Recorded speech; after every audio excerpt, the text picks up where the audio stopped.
नजरा रानीपुर में अदा की गई नमाज इस्तिस्का, बारिश की दुआ में जुटे सैकड़ों लोग। मधुबनी जिला के नजरा रानीपुर गांव में आज सुबह 9 बजे सामूहिक रूप से नमाज इस्तिस्का अदा की गई। यह नमाज बारिश की दुआ के तौर पर नजरा रानीपुर के ईदगाह में अदा की गई, जिसमें नजरा रानीपुर, बसैठा, मेघवन और आसपास के गांवों से सैकड़ों की संख्या में लोग शरीक हुए। मिथिलांचल और पूरे बिहार में बीते कई वर्षों से बारिश की भारी कमी देखी जा रही है। इस वर्ष जुलाई का पहला असरा गुजरने के बावजूद अब तक बारिश नहीं हुई है, जिससे किसान और आम नागरिक दोनों चिंतित हैं। सूखे जैसे हालात और जल संकट को देखते हुए गांव के बुजुर्गों और युवाओं ने मिलकर इस्लामी परंपराओं के अनुसार बारिश की दुआ करने का फैसला लिया। नमाज इस्तिस्का हजरत मोहम्मद सल्लल्लाहु अलैहि वसल्लम की सुन्नत पर आधारित व खास नमाज है, जो सूखे और बारिश की कमी के समय अदा की जाती है। इस अवसर पर इमाम साहब ने नमाज अदा करने के बाद विशेष दुआ की और लोगों से अपील की कि वे तौबा करें, इस्तिग़फ़ार पढ़े और सदका खैरात का एहतमाम करें। इमाम साहब ने कहा, जब इंसान गुनाहों से तौबा करता है और अल्लाह की तरफ रुजू करता है तो रहमत के दरवाजे खुलते हैं। हमें पूरे यकीन और इखलास के साथ दुआ करनी चाहिए। स्थानीय लोगों ने इसे ईमानी जागरूकता और सामूहिक एकता की मिसाल बताया। सभी की यही दुआ थी कि अल्लाह अपनी रहमत से बारिश नाजिल फरमाए और धरती को फिर से हरा भरा कर दे। वीडियो में देखें नमाज की झलक और इमाम साहब की अहम बातें। अगर चैनल पर नए हैं तो चैनल को लाइक, शेयर एंड सब्सक्राइब जरूर करें। अल्लाह सुब्हानहू व तआला के लिए सारी हम्द व सना है, जिसने हमें इस बात की तौफीक अता फरमाई कि इस बड़ी मुसीबत से अपने आप को बचाने के लिए हम इस मैदान में इसलिए जमा हुए हैं कि हम सिर्फ और सिर्फ उसी खुदा की रहमत को, जो अकेला इस कायनात का खालिक, मालिक, पालनहार है, परवरदिगार है, जो अपने बंदों पे शफीक मेहरबान है, हमें तौफीक दी कि हम यहाँ जमा हुए सिर्फ और सिर्फ उसी एक अल्लाह से दुआएं मांगे, उनके सामने हुए गिराए। इस पर अगर हम उनकी गहराई से शुक्र करते हैं तो खुदा की जो नेमत तौहीद है, नेमत इस्लाम है, उसमें शूरी बढ़ोतरी हमारी जिंदगी के अंदर इंशाअल्लाह पैदा होगा। रस्मन नहीं कि मुसलमान हर हाल में अल्लाह को मानता नहीं, अक्लन और शूरन भी हर हाल में हमें अल्लाह ही से मदद मांगनी चाहिए। हर हाल में हमें सिर्फ और सिर्फ एक अल्लाह की ही बंदगी करनी चाहिए। अब उसको हम अल्लाह कह के पुकारे या रहमान कह के पुकारे, अल्लाह रहमान, इसे तुम अल्लाह कह के पुकारो या रहमान कह के पुकारो, अय्यमा तदउ फलहुल अस्माउल हुस्ना, उसी के बेहतरीन नाम है।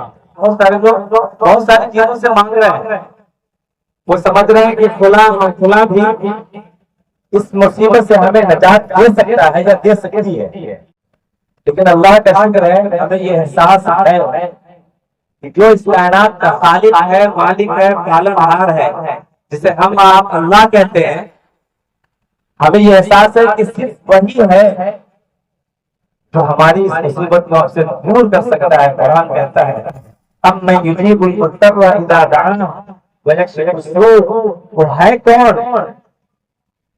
कि जब एक मुस्तर दुआ मांगे, मुस्तर रोए खुदा और उससे मांगे, कौन है इस मुस्तर की पुकार करता है? ये यकीन है कि वो सिर्फ अल्लाह है, वो सिर्फ अल्लाह है जो मुस्तर की दुआ को सुनता है। व यक्शिफु सू, हम जो मुसीबत उस पर आई है उसको सिर्फ वही अल्लाह दूर करता है।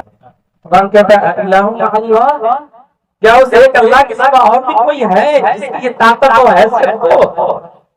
तो लाओ तो सबूत पेश करो। हज़रात गिरामी, हम मुसलमानों ने अपने उस मिशन को छोड़ दिया जो मिशन हमें कुरान में दिया था कि तुम बेहतरीन उम्मत हो इस सरजमीन पर। ये हमारा मिशन था हर हाल में, तमग़े इम्तियाज़ था हमारा कि अगर बिस्तर दर्द पे भी हो तो हमें उस वक्त भी ये सोचना है कि हम खैर उम्मत के फर्द हैं, हमें कुछ ऐसी बात करनी है, तो सोचनी है जो अल्लाह उसके रसूल सल्लल्लाहु अलैहि वसल्लम को नापसंद हो और जिसके करने और सोचने की वजह से खुदा हम पर आ जाए। कौन है तुम्हारा دوسرے خدا کے سوا تمہاری گزاری کر سکے، مدد کر سکے۔ گرامی، اس احساس کو ہم نے کہیں نہ کہیں چھوڑ دیا۔ اس کا نتیجہ ہے کہ بارش جیسی وہ رحمت جس کی ہر ایک کو ضرورت ہے، ہمارے جسم کو پینے کی تو ضرورت ہے گی، ایسے بھی ہمارے جسم کو اس کی ضرورت ہے۔ آپ میڈیکل سائنس سے معلوم کر لیں کہ بارش نہ ہو اگر تو انسانی جسم کو اس کا کیا ہے۔ وہ ہم لوگوں نے سنا بھی ہوگا، سنتے بھی رہتے ہیں، استغفار۔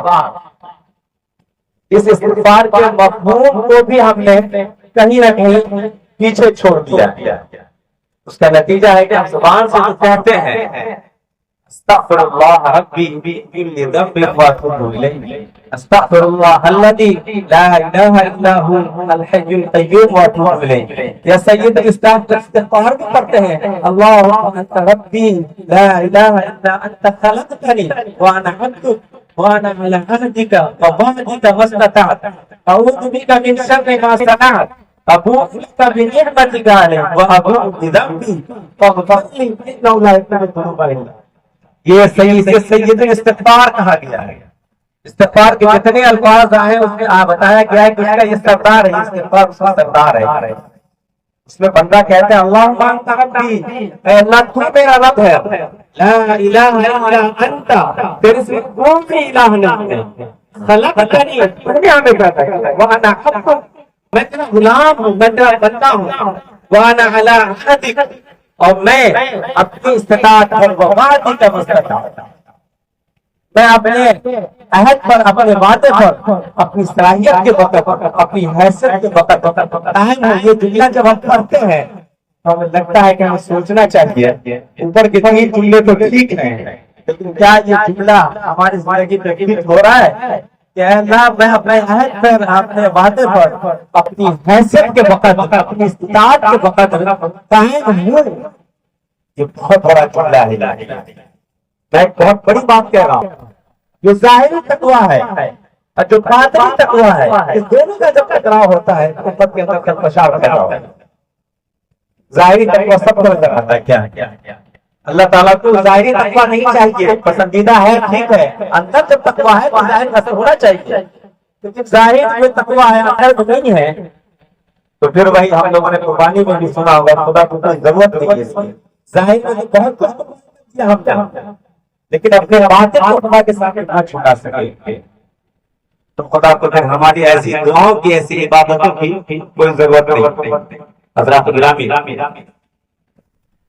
اللہ کے نبی صلی اللہ علیہ وسلم اور صحابہ کرام اسلاف سے مروی ہے نماز استسقاء کے لیے ایک بار آپ خطبہ دے رہے تھے جمعہ میں، ایک دیہاتی آئے، صحابی نے کہا یا رسول اللہ جانور ہلاک ہو گئے، کھیتیاں سوکھ گئی، برباد ہو گئی، فصلیں برباد ہو گئی، آپ دعا فرمائیے۔